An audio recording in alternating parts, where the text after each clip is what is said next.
जी, इलाज फ्री है आपका वहाँ पर? यहाँ ये सिविल अस्पताल है। SIUT में क्यों नहीं ले जा रहे? SIUT में लेके गए, वहीं दिखा रहे हैं। वहाँ तो फ्री है, मेरे ख्याल में SIUT सारा फ्री है। वहाँ पे सिर्फ ब्लड अरेंज करना पड़ेगा। SIUT मुझे खुद अरेंज करना पड़ेगा। और दूसरा कहती है कि आने जाने मैक्सिमम आपको मंथली कितना चाहिए, तकरीबन आपका कितना है, कितना खर्चा संभालूं, मतलब इस तरह कितना होगा बताओ तो हफ्सा? कितने तकरीबन आपको मंथली कितना चाहिए होगा इस सारे खर्चे के लिए ना? 15,000 कितना होगा? 10 से 15,000 मेरे ख्याल में इतना तो होगा मंथली। हाँ मंथली। अच्छा, ये कह रहे हैं कि इनको 10 से 15,000 मंथली दवाइयाँ भी लानी होती है ना, क्योंकि इसमें इनको मेडिसिन वगैरह भी अपनी होती है, वो तो नहीं देते ना। मेडिसिन खुद लेनी पड़ती खुद है? लेनी पड़ती है, वो तो बिल्कुल कुछ भी नहीं देते हैं। वो तो कहते हैं अपना ब्लड खुद अरेंज करें, मशीनें वगैरह वो बस उनका होता है। टेस्ट फ्री होते हैं वहाँ पे, टेस्ट वगैरह सारे फ्री होते हैं। टेस्ट फ्री होंगे और खाली जो मेडिसिन वो इनको लेनी पड़ेगी, ब्लड खुद अरेंज करना पड़ता है, सिर्फ डायलिसिस फ्री होते हैं। ठीक है, डायलिसिस फ्री होंगे और टेस्ट फ्री होंगे, उसके अलावा सारा एक्सपेंसिव इनका। इनको असल मसला इनका सारा जो मुझे समझ में आया वो ये है कि इनके अभी घर में कोई है नहीं कमाने वाला, इसकी वजह से इनके प्रॉब्लम है। अगर आप में से कोई भी इनका हाथ पकड़ना चाहता है और इस कार खैर में हिस्सा डालना चाहता है तो आप लोगों को यकीनन बहुत सारी दुआएं मिलेंगी। तो सामने भी नहीं आ रहे इतने पर्दे वाले करने, एक फैमिली है, इज़्ज़तदार फैमिली है, तो ये चाहते भी नहीं है कि सामने, क्योंकि बरादरी वगैरह का भी इनको उसका रहता है इशू। भी सपोर्ट करना चाहता है वो प्लीज़ रब्ता करें रेहाना रज़ा 9 इंस्टाग्राम पर रब्ता करें बैंक डिटेल्स के लिए, तो आपको वहाँ पर जो भी है वो बता दिया जाएगा। ठीक है, और आप अगर इनसे डायरेक्ट कांटेक्ट करना चाहते हैं तो इनका कोई कांटेक्ट नंबर मैं आपको दे दूँगी, उसी में डाल दूँगी, वीडियो के अंदर ही आपको मिल जाएगा। तो आप इनसे खुद ज़ाती तौर पे भी रब्ता कर सकते हैं। ठीक है जी, मैं दिखा नहीं सकती, रो रही हैं मुस्तकिल अपनी बेटी के लिए, तो कुछ कहना चाहती हैं लोगों से?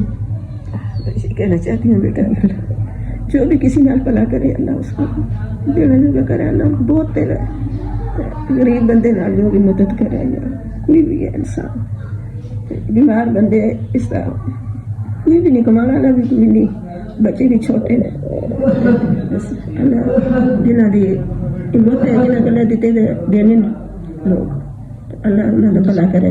दुआ में दुआ दीजिए, दुआ देगी खाला, दुआ देगी बस ये नहीं मतलब ये जितने भी लोग हैं तो जिस जगह तक बोरिंग आदमी है या जी आप सादी कितनी ज़्यादा मदद करते हैं को भी इस तरह तक काफ़ी बहुत सारे लोगों की दुआ मंदी गल नहीं जेडे लोग बच्चे कराते लोग करते पर असल तो पता ही है ना जी जेडे लोग देना जो भी है ना वो बस कोई को चाहे पहचान देना अल्लाह देंदे, वो लोगों की मदद कर देना अल्लाह देंदे, ये कमाना ਅਸੀਂ ਤੇ ਨਾ ਦੇਣਾ ਜੋਗੇ ਹਾਂ ਤੇ ਖਾਲੀ ਗੱਲਾਂ ਕਰਨਾ ਜੋਗੇ ਹਾਂ ਤੇ ਮੈਂ ਨਹੀਂ ਤੇਣੇ देना जोगे हाँ बस।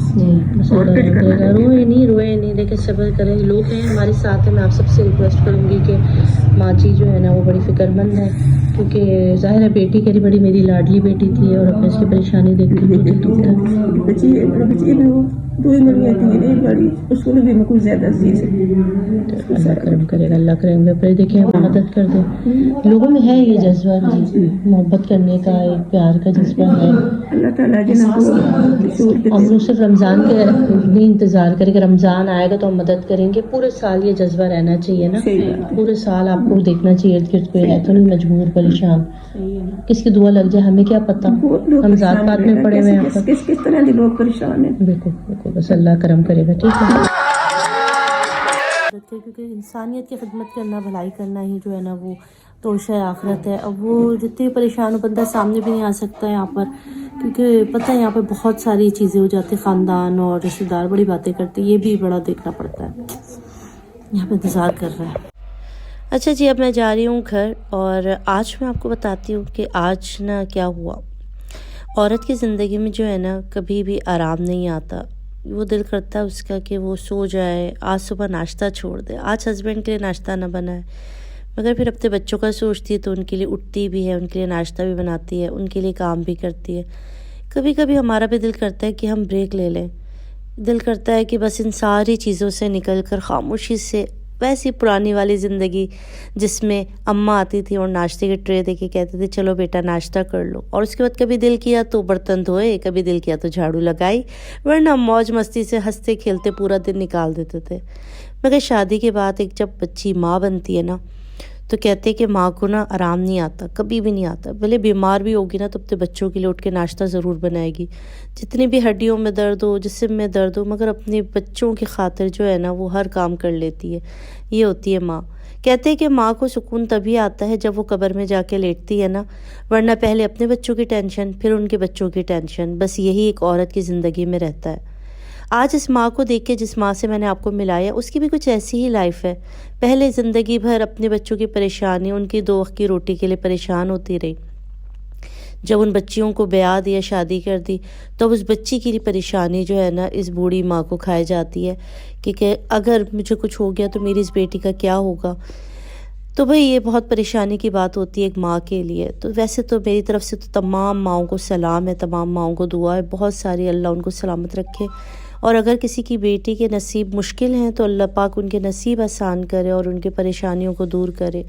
अगर आप लोग इस माँ की मदद कर सकते हैं तो आप प्लीज़ अपना जो भी हिस्सा है वो डालिए इसके अंदर और उनकी मदद कीजिए। मैं जा रही हूँ इस वक्त कॉलोनी मार्केट बच्चों के स्कूल के लंच लेने के लिए, क्योंकि मैं भी एक माँ हूँ और मुझे याद आया कि मुझे अपने बच्चों के लिए सुबह स्कूल के लिए लंच लेना है।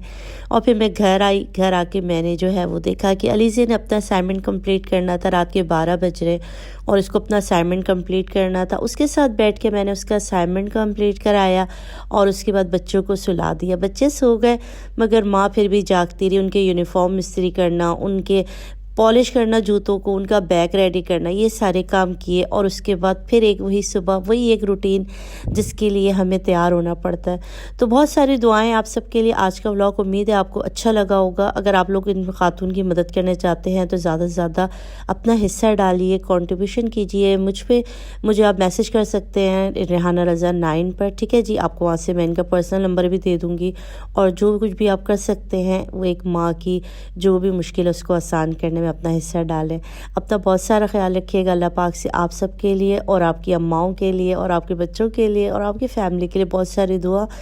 और मुझे दी इजाज़त, तब तक रखिएगा बहुत सारा ख्याल। अल्लाह हाफ़िज़।